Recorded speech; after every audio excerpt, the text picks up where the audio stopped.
Hey, what's going on there, folks? Earthmaster here, checking in on this Friday night, party night, I guess, right? It is May 22nd, 2020, about 9:13 p.m. West Coast time here in California, and taking a look at the earthquake 3D globe. Obviously shows quite a bit of earthquake activity still in the Nevada region. Some newer earthquake activity with a 6.1 earthquake striking off the coast of Mexico, Baja California region. Pretty significant size quake there at a depth of about 10 kilometers. Moving up to the north there, we haven't really seen any other renewed activity. There's a couple swarms going on. We'll check that out here in a minute in portions of California. But as far as larger release of pressure, still seeing the just significant earthquake swarm in Nevada, where I plan to be headed here pretty soon. Possibly Monday. We'll talk a little bit more about that as well here in a little bit. Moving up the coast into Vancouver Island region, just off the coast up there, had a 5.2 earthquake just a short time ago. That looks like it's at about 10 kilometers below the surface as well. So quite a bit of movement along the Pacific Plate and the North American Plate here as a whole.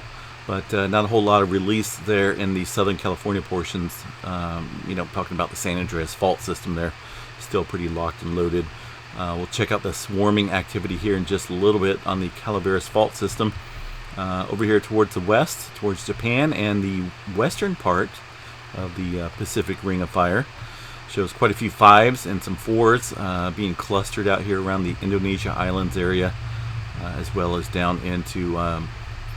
what do we got there? 5.3 there in that area as well. Some older earthquake activity stretching towards Japan, or Fiji, I mean.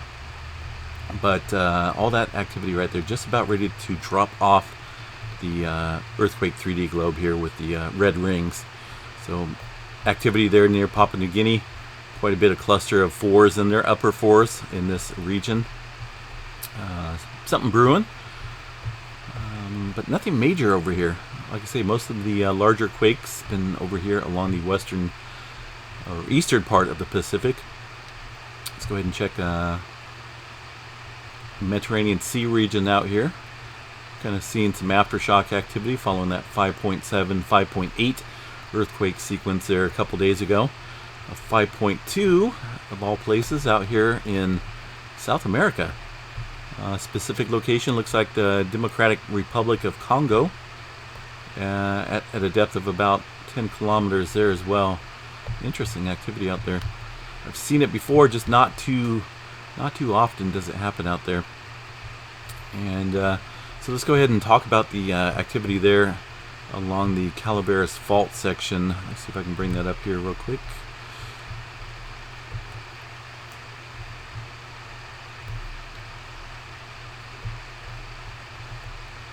So this here is the, well, hold on a second here. Yeah, this here is the 1-day magnitude 2.5 and above, but I want to bring in the all magnitudes. That way we can see a little bit of the swarming activity occurring on the Calaveras fault system here, which sits just south of the Bay Area. It's a pretty active fault. There's definitely been some earthquake activity out there in the past. Okay, let me turn on my faults here because I don't see them. U.S. faults. There we go. Now we can get a better view here of this little microquake swarming out there. Nothing big, but it is kind of a interesting area here in the Calaveras fault section where they have seen quite a bit of earthquake activity over recorded history, I guess, if you will. I had something marked here I wanted to talk about. In this specific fault there's been quite a bit of 6-pointers throughout recorded history. Like I mentioned, the largest, which was a 6.5 that occurred in 1911 near the Morgan Hill area. The most recent of these was a magnitude 6.2 earthquake near Morgan Hill in 1984. Looks like a 5.6 earthquake occurred on the Calaveras fault on October 30th, 2007 near Alum Rock, looks like. So definitely a pretty good active history with this fault system here. And it is a hold on a second here. It is pretty much technically a branch, if you will, of the San Andreas fault system. And of course, the San Andreas fault system is what?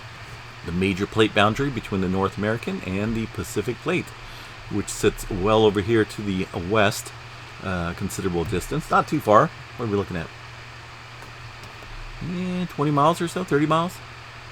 But still, it's definitely a tectonic plate stress reliever, or buildup, if you will. And that's a specific fault system. It runs up here towards Pleasanton. There's different segments of the Calaveras fault system, but I thought it would interesting to note this little swarming that's been taking place here. Nothing major, but quite a few ones and some low magnitude 2-pointers in there as well. Something to keep an eye on, especially with all the activity going on in Nevada and the activity we've seen off the coast of Vancouver, and the large earthquake in Baja California as well. Just a lot of movement in between here.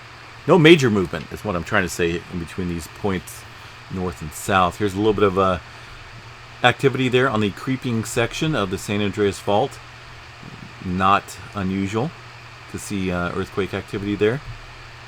Quite a few 2s there, and it looks like a 3-pointer as well being recorded. The main story, if you will, is over here towards the east again.